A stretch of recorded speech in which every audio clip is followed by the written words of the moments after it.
이렇게 되잖아요. 네, 근데 이제 예, 그 보증금 자체가 이제 1억이다.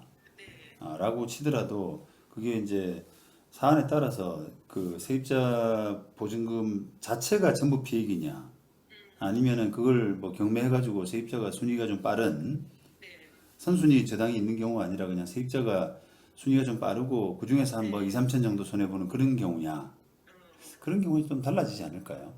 그러니까 음, 피해 액수 자체 아니 그러니까 사기 금액 자체 액수는 이제 네, 좀 커 보이는데 네, 실제로는 그만큼 피해 액수가 안 되는 경우도 있거든요. 어, 그러니까 이제 그런 경우를 아마 네. 감안해서 근데 보면은 확실히 지방이 재반이 좀 엉망인 것 같은 게 음. 그런 설명도 없어요, 잘.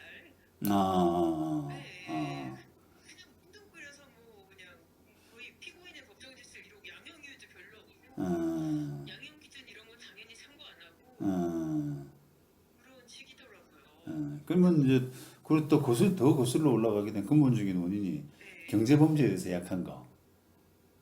또 그런 전 것까지 사실 되잖아요, 그게. 전세 범죄요. 경제범죄. 아, 경제 범죄. 예, 소위트 말하면 화이트 칼라 범죄라 그러거든요, 그거를. 그쵸, 그쵸. 거기에 대해서는 좀 더 우리가 관대하죠, 더. 그리고 또 뭐 이거 같은 경우에는 전세 사기 같은 경우에는 뭐 집값 떨어져서 이렇게 된 거 아니냐 약간 그런 인식? 그렇죠, 이제 그런 부분도 좀 네, 있을 수 있고. 네. 어, 그렇구나. 근데 지금 이렇게 부글부글 하는데 어디 같은 경우에는 또 막 징역 15년 나온 데도 있고. 그거는 이제 네, 제가 불과 한 2, 3년 전만 네, 하더라도 네, 이걸 가지고 형사고소를 하게 되면은 네. 경찰관이 거들떠보진 않았습니다. 그러니까 이제, 이거 뭘, 그치, 집값이 뒷받침이 안 돼서 결과적으로 못 준 거지. 왜 이게 사기냐. 그냥 민사법원에서 소송하고 네, 해결하시라고. 네. 이렇게 해서 정중하게 거절당했거든요. 그 정도예요. 근데 딱 이렇게 이제 뭐, 네, 여러 건 유추해 보게 되면 이 사람이 안 갚으려고 작정하고 갭 네. 투자했구나라는 그 부분이 느껴지는데도 경찰관이 그 지경이었거든요. 아, 그러니까 이제 그 시각은 법원도 네. 딱 마찬가지예요. 어, 그러니까 이거에 대한 사회적인 어떤 인식 이런 부분이 네. 좀 부족했습니다 지금까지. 아, 그런 게 반영된 결과가 상당히 있겠네요. 그렇죠, 그러면은, 그렇죠. 예, 그리고 예, 갭 투자 자체에 대한 어떤 시각, 예, 예, 그 투자자들 있잖아요. 심지어 그러니까요. 안 갚으면 되지 뭐. 그게 뭐 범죄 되겠어 이런 거. 근데 이게 판결문만 제가 몇 개를 보더라도 그냥 갭 투자가 아니라 뭐 저기 뭐 서류를 위조를 한단 말이죠. 사람들이. 그건 당연히. 네. 그리고 대출 안 갚아도 갚았다고 잔액증명서 위조하고 막 그런 게 있어요. 그거야 뭐. 그런데도 네. 그러면 그거는 명백하게 좀 뭐 문제가 있는 거죠 뭐. 네. 이게 그래서 판결문 이렇게 보다 보니까 야 이거 뭐 지방이 좀 감시의 사각지대인가 이거 법조비리인가 약간 이거 제가 너무 나가는 건지 모르겠는데 좀 그렇지. 심하다. 네. 그런 게 있죠. 그런 생각이 들더라고요. 이것도 좀 양형 기준을 따로 만들고 조금 하기는 해야 될까요? 어떻게 생각해요? 있을 겁니다 아마. 양형 기준 아니 그 전세 사기에 대한 네네네네네. 글쎄 그거는 그러니까 뭐 없을 텐데. 세법도 만들면은 또 이게 한도 끝도 없으니까 그렇죠, 그거는 그렇죠. 좀 예, 그렇죠. 예. 하긴 또 그럴 수도 있겠네요. 또 그 이제 조금 이제 제 생각에는 전세 보증금 못 돌려주는 부분에 대한 어떤 사회적인 인식, 네, 그 부분은 정말 이게 좀 인식이 좀 많이 달라져야 된다는 거. 수사기관, 그다음에 재판, 네, 그다음에 또 투자자 본인, 네. 뭐 사서 못 갖춰보면 할 수 없고 뭐 이렇게 해서 그쵸, 그쵸.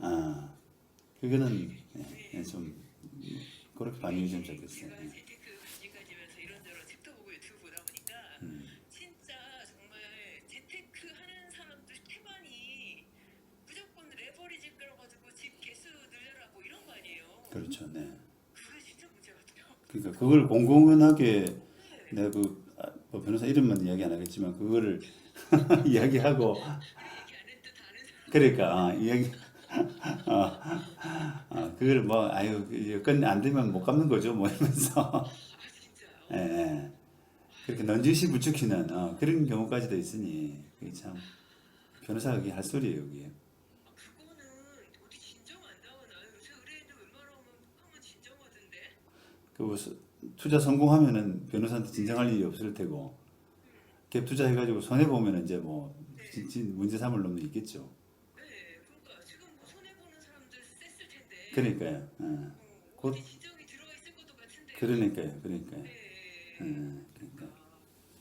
진짜 이게 뭐랄까 진짜 위험한 방식인데. 그러니까요. 네. 그게 이제 그 컨설팅하는 친구들, 네. 학원 강의하는 사람들, 심지어 그런 부동산 전문 변호사들 이런 사람들이 그냥 네. 갭 투자를 그렇게 부추기고 그렇게 했으니 그러니까. 그러니까 뭐 수만 채가 그렇게 수도권에 그 난립하는 거 아니겠어요 지금. 그런 이제 경매 유튜버나 뭐 이렇게 그런 사람들은 사실은 별로 인정하고 싶지가 않습니다. 그러니까 그 사람들이 뭐라고 하는 거는 그건 놀랍지도 않은데요.